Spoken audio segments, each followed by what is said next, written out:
Rudiger ne fait pas partie des 10 meilleurs défenseurs en Europe, selon Adil Rami. Real Madrid TV dénonce l'arbitrage à Mestalla, un hors-jeu douteux, des fautes oubliées, et un VAR à géométrie variable. Vinicius, Mbappé ou Bellingham, le choix stratégique d'Ancelotti pour les pénaltys du Real Madrid. Mbappé après sa victoire à Valence, comme on dit ici, il faut tout gagner. Kylian Vinicius Junior, une suspension de 4 matchs, excuse de l'arbitre et soutien de l'UEFA dans une affaire qui secoue le football espagnol. Avant de commencer, si c'est la première fois que tu passes ici, je t'invite donc à t'abonner, c'est gratuit, ça prend 2 secondes et ça fait plaisir. Merci beaucoup à toi. Dans sa dernière conférence de presse, Carlo Ancelotti a fait une annonce importante concernant les pénaltys, un sujet qui a suscité une certaine inquiétude au sein du Real Madrid ces dernières semaines. L'entraîneur italien a reconnu que la question des tireurs de pénaltys devait être réglée rapidement, après une série de ratés de la part de ses joueurs. Le Real Madrid, traditionnellement solide dans l'exécution des pénaltys, traverse une période plus difficile à ce niveau, avec une réussite qui a chuté ces derniers mois. En effet, bien que les statistiques mondiales indiquent qu'en moyenne environ 75% des pénaltys sont réussis, la situation est inversée pour le club madrilène ces dernières semaines. Sur les 4 derniers pénaltys tentés par l'équipe, 3 ont été manqués, ce qui a entraîné une remise en question de la gestion de cet aspect du jeu. Un passé récent tumultueux avec les pénaltys. Cette situation rappelle les difficultés rencontrées la saison passée, où le Real Madrid a manqué 5 pénaltys sur un total de 15 tentatives. À l'époque, l'incertitude régnait autour du joueur qui devait assumer la responsabilité de tirer ces pénaltys cruciaux. Il y avait une confusion dans la hiérarchie des tireurs, et les différents joueurs se sont relayés, avec des résultats inégaux. Ancelotti avait d'abord laissé Vinicius Junior et Kylian Mbappé partager cette responsabilité, mais après une série de ratés, il semble que le coach estime qu'il est temps de trancher et de désigner un tireur principal qui aura l'ultime responsabilité de convertir ses opportunités. Carlo Ancelotti, bien que favorable à une certaine solidarité dans les moments clés, a souligné l'importance d'avoir un joueur qui prenne pleinement en charge cette tâche. Ça me dérange que nous ayons manqué 3 pénaltys, a-t-il avoué après la rencontre face à Valence, où Jude Bellingham a raté son tir. Je pense que je dois prendre la responsabilité de choisir qui va les tirer. Cette déclaration montre une volonté de mettre de l'ordre dans cet aspect du jeu, pour éviter que de futures occasions de marquer ne soient gâchées par un manque de confiance ou d'organisation. Le dilemme des tireurs, Vinicius, Mbappé ou Bellingham. La question qui se pose désormais est de savoir qui, parmi les 3 candidats principaux, assumera cette responsabilité de manière constante. Vinicius Junior, Mbappé et Bellingham ont chacun eu l'opportunité de tirer des pénaltys cette saison, mais leurs performances dans cet exercice ont montré des résultats contrastés. L'un d'eux devra donc être désigné comme le tireur principal pour le reste de la saison. Vinicius, la stabilité dans la réussite. Vinicius semble être une option logique, car il est le seul parmi les 3 joueurs à avoir réussi tous ses pénaltys cette saison. Il a transformé les 3 tentatives qu'il a effectuées, ce qui lui confère un excellent pourcentage de réussite de 100% pour l'instant. Cette statistique est particulièrement impressionnante lorsqu'on sait que, en club, Vinicius a un historique de 7 pénaltys réussis sur cette tentée. Bien que 2 de ses échecs aient eu lieu avec la sélection brésilienne, son bilan en club est irréprochable et témoigne de son sang-froid et de sa capacité à gérer la pression. De plus, Vinicius possède un pourcentage global de réussite de 80% en matière de pénaltys, ce qui est largement au-dessus de la moyenne. Son calme et son efficacité dans cet exercice pourraient en faire le choix idéal pour Ancelotti, qui privilégie la constance et la fiabilité dans les moments clés. Cependant, la question se pose de savoir si le Brésilien sera prêt à assumer cette responsabilité à chaque match crucial ou s'il préférera continuer à laisser la place à ses coéquipiers, comme Mbappé. Mbappé, l'expérience et la pression des grands moments. Kylian Mbappé, de son côté, est également un candidat de poids. L'attaquant français possède une grande expérience des pénaltys, tant au niveau des clubs qu'en équipe nationale. Sa réussite dans cet exercice est bien documentée, et il a prouvé à de nombreuses reprises qu'il était capable de gérer la pression de situations décisives. Toutefois, Mbappé a montré des signes de vulnérabilité cette saison, ratant certaines tentatives sous la pression. Bien que son efficacité soit incontestable, notamment lors de matchs importants, ses récents échecs soulèvent des questions sur sa régularité dans cet exercice particulier. Ancelotti pourrait être tenté de maintenir Mbappé comme l'un des tireurs, en raison de son expérience et de sa capacité à marquer dans des situations tendues, mais il doit également prendre en compte le fait que la pression des grandes compétitions peut affecter sa réussite. Bellingham, un potentiel sous pression. Enfin, Jude Bellingham, bien qu'ayant connu une ascension fulgurante depuis son arrivée au Real Madrid, n'a pas encore fait ses preuves en matière de pénaltys. Après avoir raté son dernier tir face à Valence, le jeune milieu de terrain semble avoir besoin de plus de temps pour s'adapter à cet aspect du jeu.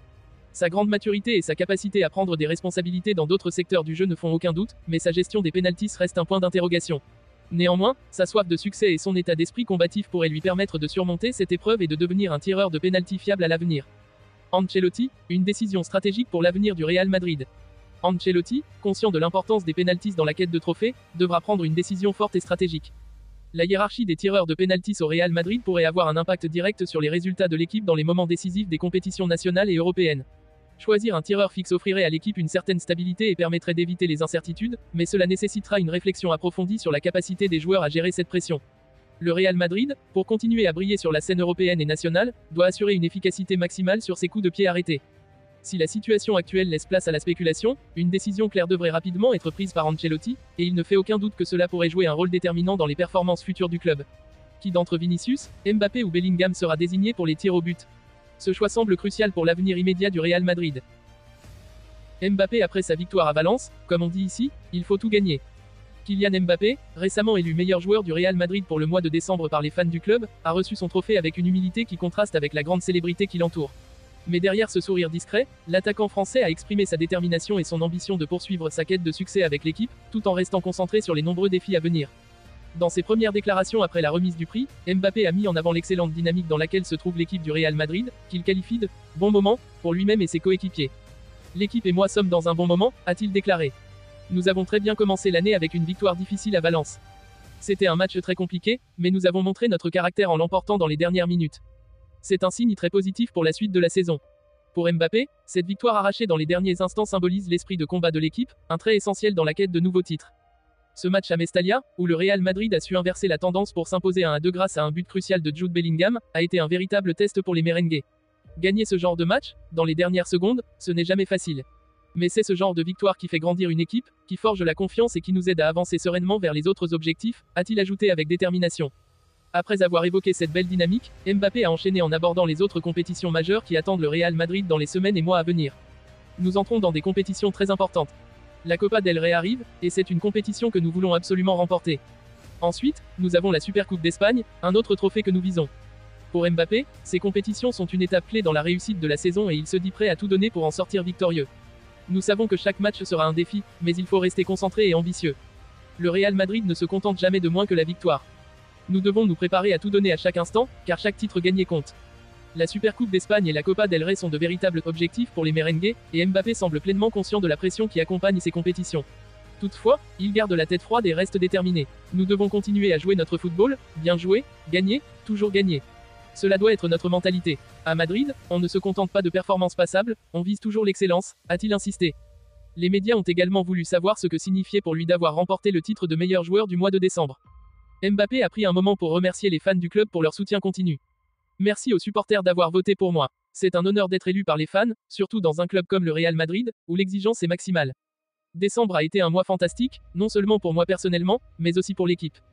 Nous avons remporté un titre, enchaîné les victoires en Liga et réussi un match crucial en Ligue des Champions. Ce sont des moments très importants pour nous. Toutefois, Mbappé n'a pas voulu accorder trop de crédit à ses performances individuelles. Pour lui, ce prix n'est que le reflet du travail collectif accompli par l'équipe. C'est avant tout un travail d'équipe. Quand l'équipe fonctionne bien, il est plus facile de briller individuellement. Si nous ne gagnons pas en tant qu'équipe, il n'y a aucune chance pour qu'un joueur soit mis en avant. Tout au long de l'interview, Mbappé a souligné l'importance de maintenir un esprit collectif. C'est la force du Real Madrid. Si l'équipe ne marche pas, il est impossible qu'un joueur se distingue. Ce prix n'aurait pas été possible sans mes coéquipiers et le staff. Tout le monde ici travaille dur pour réussir. Pour lui, la cohésion et l'ambition collective sont les clés de la réussite du club, surtout dans une saison où les objectifs sont multiples et exigeants. Nous savons que notre saison va être longue, mais nous devons rester concentrés sur notre but principal, tout gagner. C'est notre ADN, et cela fait partie de ce qui fait la grandeur du Real Madrid. Il n'y a pas de place pour la complaisance, il faut continuer à se battre, à progresser et à viser le sommet. Mbappé a également évoqué les attentes élevées du club et des supporters. Le Real Madrid est un club où l'on attend de nous que l'on gagne tout. Ce n'est pas juste un objectif, c'est une mentalité. C'est ce qui distingue ce club des autres. Ici, nous ne faisons pas les choses à moitié. Chaque trophée compte et chaque match est une opportunité de montrer ce dont nous sommes capables. Pour lui, cette exigence constante est ce qui pousse l'équipe à repousser sans cesse ses limites et à viser toujours plus haut. Il faut être prêt à tout donner. Que ce soit en Liga, en Copa del Rey, en Supercoupe d'Espagne ou en Ligue des Champions, il n'y a pas de match facile. Et chaque compétition doit être abordée avec la même intensité. Nous avons montré que nous pouvions gagner les matchs difficiles, mais maintenant, il faut garder cette mentalité et continuer à enchaîner les succès. Mbappé n'a pas caché que cette mentalité de vainqueur était en lui depuis le début de sa carrière, et il l'a retrouvée avec le Real Madrid. C'est une culture gagnante, une mentalité qu'on retrouve ici à Madrid. Comme on dit ici, il faut tout gagner. Ce n'est pas juste une phrase. C'est un mode de vie, une obligation. L'attaquant a insisté sur la nécessité de garder cette exigence à l'esprit tout au long de la saison. Il n'y a pas de place pour l'erreur. Nous devons être au top à chaque match, à chaque compétition. C'est ce que le Real Madrid attend de nous, et c'est ce que nous devons offrir. Pour Mbappé, l'ambition est simple, nous voulons tout gagner cette année, et nous ferons tout pour y arriver. Ainsi, malgré les succès remportés et les distinctions individuelles, Mbappé est plus que jamais concentré sur les défis qui se dressent devant lui et son équipe. La route est encore longue, mais il semble prêt à tout donner pour atteindre les objectifs du club. Nous avons un groupe très fort, des joueurs expérimentés et des jeunes talents prometteurs. Tout est réuni pour réussir cette saison. Et nous ferons tout pour apporter des trophées à nos supporters, a conclu le champion français. Rudiger ne fait pas partie des 10 meilleurs défenseurs en Europe, selon Adil Rami. Antonio Rudiger, pilier de la défense du Real Madrid, se retrouve au cœur d'un débat enflammé après les déclarations controversées de l'ancien international français Adil Rami. Malgré un statut de titulaire indiscutable chez les Merengues et des performances solides depuis son arrivée en Espagne, le défenseur allemand est jugé sur un ton particulièrement critique par Rami, qui estime qu'il ne figure pas parmi les meilleurs défenseurs d'Europe. Une pièce maîtresse pour le Real Madrid. Depuis le début de la saison, Antonio Rudiger est un incontournable pour Carlo Ancelotti. Avec plus de 2100 minutes disputées en 25 apparitions toutes compétitions confondues, il est le joueur le plus utilisé de l'effectif, juste devant Federico Valverde. Sa polyvalence, sa capacité à enchaîner les matchs, et son expérience en font une valeur sûre pour le club espagnol. Recruté gratuitement en 2022 en provenance de Chelsea, Rudiger s'est rapidement imposé dans la charnière madrilène. Son style de jeu physique, son engagement dans les duels et son aisance aérienne font de lui un défenseur redoutable, notamment dans les compétitions européennes. Pourtant, malgré son impact, il semble ne pas faire l'unanimité auprès de certains observateurs du football. Adil Rami déclenche la polémique sur Twitch. C'est sur son canal Twitch qu'Adil Rami, ancien défenseur ayant évolué à Séville, Marseille, Lille et brièvement au Milan AC, a partagé son opinion tranchée sur Rudiger. Loin d'être tendre, il n'a pas mâché ses mots en affirmant que l'Allemand est largement surévalué. Plus grand que, je ne dis pas que ce n'est pas un bon défenseur. C'est un bon défenseur professionnel, ça s'arrête là, a commencé Rami avant de poursuivre sur un ton provocateur. Je vais en faire rager plus d'un, des spécialistes vont vouloir débattre avec moi mais non, je m'en batte les C***. Le but, ce n'est pas de faire changer des avis. Je vois et j'entends, mais ça ne va absolument rien changer. Pour l'ancien champion du monde 2018, Antonio Rudiger ne mérite pas sa place parmi les 10 meilleurs défenseurs centraux d'Europe. Plus grand que, je suis sûr de moi. Rudiger ne fait pas partie du top 10 des meilleurs défenseurs centraux en Europe. Et top 10, je suis très gentil, les gars, a-t-il conclu, renforçant son propos après avoir regardé avec ses abonnés des vidéos des performances de l'Allemand. Un avis qui divise les fans et les experts. Ces déclarations n'ont pas tardé à susciter de vives réactions sur les réseaux sociaux. Les supporters du Real Madrid, notamment, ont pris la défense de leurs joueurs, mettant en avant sa régularité et son rôle crucial dans la défense madrilène. Certains analystes rappellent également les performances de Rudiger lors de la victoire de Chelsea en Ligue des Champions 2021, où il s'est distingué comme l'un des meilleurs défenseurs du tournoi. Ses prestations solides face à des attaquants comme Erling Haaland ou Vinicius Junior en témoignent. Pour d'autres, cependant, le style de jeu de Rudiger peut parfois être jugé trop brut ou peu élégant. Ses prises de risque dans la relance et son agressivité dans les duels sont des aspects qui ne font pas l'unanimité, même parmi ses supporters. Adil Rami, un avis qui ne surprend pas. Ce n'est pas la première fois qu'Adil Rami partage des opinions clivantes sur les joueurs actuels. Connu pour son franc-parler, le Français n'hésite pas à aller à contre-courant des avis majoritaires, quitte à créer la polémique. Dans ce cas précis, certains se demandent si ses propos ne relèvent pas davantage d'un coup médiatique que d'une analyse objective. En effet, comparer les défenseurs à travers les championnats européens est un exercice complexe, où les critères diffèrent en fonction des sensibilités et des attentes de chacun. Rudiger, une place dans le top 10 méritée. Pour les partisans de Rudiger, le défendre est une évidence. Ses statistiques plaident en sa faveur, une régularité impressionnante, une capacité à élever son niveau dans les grands matchs, et une importance stratégique dans l'effectif du Real Madrid. Cependant, la critique d'Adil Rami soulève une question intéressante, quels sont les critères pour définir le top 10 des défenseurs centraux en Europe? Si l'on considère uniquement les qualités défensives, des joueurs comme Virgil van Dijk, Ruben Dias ou Mathis de Ligt sont souvent cités en tête de liste. Mais lorsque l'on ajoute l'impact dans les moments clés et la polyvalence, Rudiger mérite sans doute sa place parmi l'élite. Un débat qui ne fait que commencer.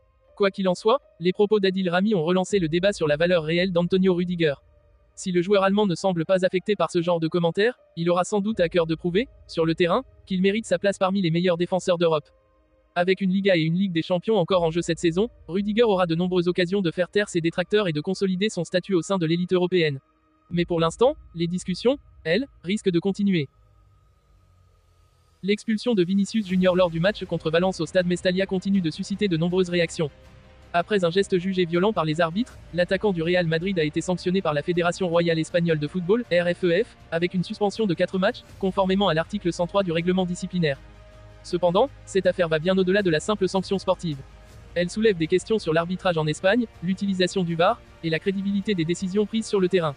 Les déclarations d'excuses de l'arbitre Soto Grado et le soutien explicite du président de l'UEFA, Alexander Seferin, ajoutent encore plus de complexité à cette polémique. Les faits, un incident qui dégénère. Tout a commencé lors d'un arrêt de jeu où Vinicius Junior a été accusé d'avoir frappé le gardien de Valence, Dimitrievski, au cou. Alerté par le VAR, l'arbitre principal, Soto Grado, a pris la décision d'exclure le joueur pour avoir délibérément frappé un adversaire à la tête avec une force non négligeable, alors que le ballon n'était pas disputé. L'expulsion de Vinicius a été suivie par une vive protestation de la part du joueur, qui a dû être escorté hors du terrain par ses coéquipiers et des membres du staff technique. Les images de l'incident, largement diffusées sur les réseaux sociaux, ont immédiatement divisé les avis. Une sanction de 4 matchs confirmée par la RFEF. La commission de discipline de la RFEF, après avoir examiné les images et les rapports d'arbitrage, a statué que le geste de Vinicius Junior correspondait à une agression. En vertu de l'article 103 du règlement disciplinaire, le joueur a été suspendu pour 4 matchs. Cet article stipule le fait d'agresser un adversaire, sans causer de blessure, dans un contexte où le ballon n'est pas disputé, est passible d'une suspension de 4 à 12 matchs. La sanction pourrait être considérée comme clémente par certains, étant donné que la peine maximale prévue par cet article est de 12 matchs. Cependant, pour le Real Madrid, cette suspension reste un coup dur. Excuse inédite de Sotogrado, l'arbitre reconnaît son erreur. Dans un développement inattendu, l'arbitre principal du match, Sotogrado, a fait une déclaration publique dans laquelle il a présenté ses excuses et admis avoir fait une erreur dans son interprétation des faits. Après avoir pris le temps de revoir les images et d'analyser les événements, je reconnais que ma décision n'était pas la plus appropriée. Le VAR aurait dû être utilisé de manière plus précise pour clarifier l'intention réelle de Vinicius Junior. Je m'excuse auprès de Vinicius, de son club, et de tous les supporters affectés par cette situation. Sotogrado a également exprimé son engagement à apprendre de cette expérience et à travailler avec ses collègues pour améliorer les protocoles d'utilisation du VAR. Soutien du président de l'UEFA, Alexander Ceferin. Le comité technique des arbitres d'Espagne avait déjà dénoncé des lacunes dans la gestion de cet incident. Ces critiques ont été reprises par Alexander Ceferin, président de l'UEFA, qui a publiquement soutenu la nécessité de réformes dans l'arbitrage espagnol. Ceferin a déclaré « Cette affaire illustre les défis auxquels l'arbitrage moderne est confronté, notamment avec l'utilisation du VAR. Si cet outil est indispensable pour garantir l'équité, il doit être utilisé avec cohérence et rigueur. L'incident de Mestalla montre que des améliorations sont nécessaires. » Il a ajouté que la priorité pour le football européen reste la crédibilité des compétitions, et que les erreurs comme celles survenues lors de ce match doivent être évitées à l'avenir. Un coup dur pour le Real Madrid et un test pour la Liga. Avec 4 matchs de suspension, Vinicius Junior manquera plusieurs rencontres cruciales pour le Real Madrid, notamment dans une période décisive de la saison. Son absence risque d'affecter les performances de l'équipe, d'autant plus qu'il est l'un des piliers offensifs du club. Sur un plan plus large, cette affaire met en lumière des problèmes structurels dans le football espagnol. 1. La cohérence des décisions arbitrales. Les arbitres en Liga sont souvent critiqués pour leur manque de constance dans l'application des règles. 2. Le rôle du VAR, conçu pour réduire les erreurs humaines, le VAR semble parfois créer plus de confusion, comme dans le cas de Mestalla.